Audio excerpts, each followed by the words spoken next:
जय हिंद दोस्तों, आज के वीडियो कहती हैं जवानी में ये 3 गलती कभी मत करना वरना बुढ़ापे में दुख ही दुख मिलेगा। दोस्तों नमस्कार, आप सभी को माता पिता के ज्ञान चैनल में तहे दिल से स्वागत है। चाणक्य कहते हैं कि युवावस्था में कई चीजें हैं जो भटकाने का काम करती हैं।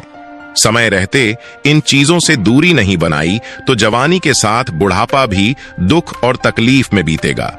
चाणक्य कहते हैं कि किसी भी देश की प्रगति और दुर्गति में उस देश के युवाओं की अहम भूमिका होती है, क्योंकि युवा पीढ़ी देश का भविष्य होती है। इनकी दिशा देश की दशा तय करती है। अगर ये सही राह पर नहीं होंगे तो खुद का भविष्य तो बर्बाद होगा ही, यह राष्ट्र के लिए भी नुकसानदायक होगा। चाणक्य कहते हैं कि युवावस्था में कई चीजें हैं जो उसे भटकाने का काम करती हैं। समय रहते इन चीजों से दूरी नहीं बनाई तो जवानी के साथ बुढ़ापा भी दुख और तकलीफ में बीतेगा। गलत संगत का असर हर इंसान पर होता है, फिर चाहे वो अच्छी हो या बुरी। बुरे कर्म करने वाले लोगों की संगत गलत काम करने के लिए प्रभावित करती है। काम वासना, लड़ाई झगड़ा, नशा आदि चीजें व्यक्ति की लक्ष्य प्राप्ति में बाधा है। इनकी आदत पड़ जाए तो व्यक्ति सोचने समझने की शक्ति खो बैठता है और सफलता उससे दूर चली जाती है। चाणक्य के अनुसार बुरी संगत का नतीजा बुरा ही होता है। युवावस्था में व्यक्ति अपना भला बुरा खुद समझने की क्षमता रखता है, लेकिन अगर वह इन चीजों में लिप्त है तो फौरन इनसे दूर हो जाए। चाणक्य कहते हैं जो जवानी में इन चीजों से कोसों दूर रहता है उसका बुढ़ापा भी खुशी खुशी गुजरता है। आलस्य। चाणक्य कहते हैं कि जवानी में अगर परिश्रम कर लिया तो बुढ़ापा संवर जाएगा। यही वो उम्र होती है जहां आलस्य रूपी दुश्मन व्यक्ति को तरक्की करने से रोकता है। जिसने इस पर काबू पा लिया उसे सफल होने से कोई नहीं रोक सकता। जवानी में जो समय का मूल्य समझ लेता है उसका भविष्य कभी दुख में नहीं कटता। आलसी व्यक्ति को विद्या नहीं मिल पाती है और विद्या के बिना धन नहीं मिलता। धन के बिना जीवन संघर्ष में ही गुजरता है। गुस्सा। क्रोध से काम बनते नहीं, बिगड़ते हैं। चाणक्य कहते हैं कि जवानी में खून खौलना आम बात है, लेकिन जिसने इस पर काबू पा लिया उसके लिए उन्नति की राह सुलभ हो जाती है। गुस्सा बुद्धि भ्रष्ट कर देती है। ये ऐसा जहर है जो धीरे धीरे व्यक्ति को खोखला कर देता है। अगर ये साथ है तो अपने क्या, पराये भी दूरी बना लेते हैं और दुश्मन इसका फायदा उठाकर आपकी पूरी मेहनत पर पानी फेर देता है। दोस्तों, जीवन में अगर ठान ले तो सफलता हासिल कर सकता है। इसे समझने के लिए मैं आपको एक छोटी सी कहानी सुनाता हूं। एक बार की बात है, सूरज नाम का एक लड़का था। एक दिन सुबह में सूरज टहल रहा था, तभी उसकी नजर एक छोटी से पत्थर पर पड़ी। जैसे ही सूरज ने उस पत्थर को देखा उसने उसे उठाया और जितना जोर से फेंक सकता था फेंक दिया। पत्थर 1-2 बार उछला और फिर कुछ दूर जाकर रुक गया। सूरज चकित रह गया। उसने अब तक कभी ऐसा नहीं देखा था। उसने फिर से कोशिश करने का फैसला किया। इस बार सूरज ने पत्थर को और जोर से फेंका। इस बार पत्थर पहले से अधिक दूर जाकर रुका। सूरज इतना उत्साहित था कि वह पत्थर फेंकता रहा। हर बार उसे और जोर से फेंकता रहा। पत्थर को बार बार फेंके जाने पर पत्थर और दूर तक जाता रहा, जब तक कि पत्थर सूरज दृष्टि से गायब नहीं हो गया। सूरज एक चट्टान पर बैठ गया और सोचने लगा कि अभी क्या हुआ था। उसे एहसास हुआ कि वह छोटा सा पत्थर केवल इसलिए इतनी दूर तक यात्रा करने में सक्षम था क्योंकि उसने उसे ऐसा करने की शक्ति दी थी। उसने जितनी जोर से पत्थर को फेंका वह उतनी ही दूर तक गया।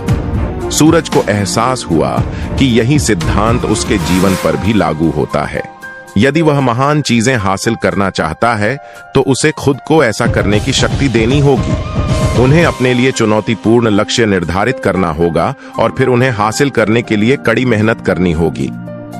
सूरज ने खुद से वादा किया कि वो अपने सपनों को कभी नहीं छोड़ेगा। वह कड़ी मेहनत करते रहेंगे और खुद पर विश्वास करना कभी नहीं छोड़ेंगे। वह जानता था कि यदि उसने ऐसा किया तो वह सब कुछ हासिल कर सकता है जो उसने ठाना है। इस कहानी से हमें ये सीख मिलती है कि आप जो भी ठान लोगे उसे हासिल कर सकते हैं, बशर्ते आप खुद पर विश्वास रखें और कभी हार न माने। आप जितनी मेहनत करेंगे उतना ही आगे बढ़ेंगे। अपने लिए चुनौतीपूर्ण लक्ष्य निर्धारित करने से कभी नहीं डरें। खुद पर विश्वास रखें और अपने सपनों को कभी न छोड़े। गरीब औरत जो कभी नहीं हारी। एक बार की बात है, एक गरीब औरत थी जिसका नाम प्रकाश था। वह एक छोटे से गांव में अपने पति और 2 छोटे बच्चों के साथ रहती थी। प्रकाश का पति एक किसान था, लेकिन खेत बहुत उपजाऊ नहीं था और वे अक्सर किसी तरह अपना गुजारा करते थे। एक दिन ममता के पति बीमार पड़ गए। वह काम करने में असमर्थ थे और परिवार की आय तेजी से कम हो गई। प्रकाश को अपने परिवार को बचाए रखने के लिए हर वह चीज बेचनी पड़ी जो वह कर सकती थी। उसने अपने गहने, अपनी पशुधन और यहां तक कि अपना फर्नीचर भी बेच दिया। एक दिन प्रकाश जंगल में घूम रही थी जब उसे एक बुद्धिमान बूढ़ी औरत मिली। बूढ़ी औरत को पता चल गया था कि प्रकाश परेशान थी और उसने उससे पूछा कि क्या गलत है। प्रकाश ने बूढ़ी औरत को अपने पति की बीमारी और वह कैसे अपने परिवार का समर्थन करने के लिए संघर्ष कर रही थी के बारे में बताया। बूढ़ी औरत ने धैर्यपूर्वक सुना और फिर उसने कहा, प्रकाश, मैं देख सकती हूं कि तुम एक मजबूत और दृढ़ निश्चयी महिला हो। तुम इस चुनौती को पार कर जाओगी, लेकिन पहले तुम्हें अपने डर को छोड़ना सीखना होगा। प्रकाश को समझ नहीं आया कि बूढ़ी औरत का क्या मतलब था, लेकिन उसने उसकी सलाह के लिए धन्यवाद दिया और अपने रास्ते पर चली गई। जब प्रकाश घर पहुंची तो उसने बूढ़ी औरत की बातों के बारे में सोचा। उसने महसूस किया कि वह अपनी समस्याओं पर इतना ध्यान केंद्रित कर रही थी कि उसने उम्मीद करना भूल गई थी। उसने अपने डर को छोड़ने और सकारात्मक पर ध्यान केंद्रित करने का फैसला किया। ममता ने उन सभी चीजों की एक सूची बनाना शुरू किया जिनके लिए वह आभारी थी। वह अपने स्वास्थ्य, अपने परिवार और अपने आसपास की दुनिया की सुंदरता के लिए आभारी थी। उसने ध्यान और योग का भी अभ्यास शुरू किया। इसने उसे अपना दिमाग साफ करने और वर्तमान क्षण पर ध्यान केंद्रित करने में मदद की। समय के साथ प्रकाश का दृष्टिकोण बदलना शुरू हो गया। वह अधिक आशावादी और आशा से भरी हुई हो गई। उसने भी नए अवसरों को नोटिस करना शुरू कर दिया। उसने हस्तनिर्मित आभूषण बेचने का एक छोटा सा व्यवसाय शुरू किया और उसने स्थानीय सामुदायिक केंद्र में योग कक्षाएं भी सिखाना शुरू किया। ममता के पति की बीमारी से उबर गए और परिवार अपने पैरों पर वापस आ गया। प्रकाश का व्यवसाय सफल रहा और वह समुदाय में एक सम्मानित सदस्य बन गई। एक दिन प्रकाश जंगल में घूम रही थी जब उसने बूढ़ी औरत को फिर से देखा। बूढ़ी औरत ने प्रकाश को मुस्कुराते हुए कहा, मुझे लगता है कि तुमने अपने डर को छोड़ना सीख लिया है। तुम एक मजबूत और साहसी महिला हो। प्रकाश ने बूढ़ी औरत को उनके मार्गदर्शन के लिए धन्यवाद दिया। वह जानती थी कि वह आज बिना बूढ़ी औरत की मदद के नहीं होती। दोस्तों, प्रकाश की कहानी हमें यही कहती है कि हम सभी अपनी चुनौतियों को पार करने की शक्ति रखते हैं। हम रास्ते में उतार चढ़ाव का सामना कर सकते हैं, लेकिन हमें अपने सपनों को कभी नहीं छोड़ना चाहिए।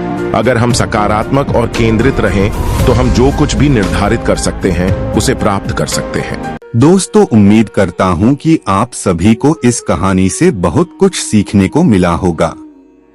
यह कहानी आपको कैसी लगी हमें कमेंट बॉक्स में कमेंट करके जरूर बताएं और हमारे चैनल माता पिता के ज्ञान को सब्सक्राइब कर दीजिए। वीडियो को एक लाइक कर दीजिए। आप सभी को बहुत बहुत धन्यवाद।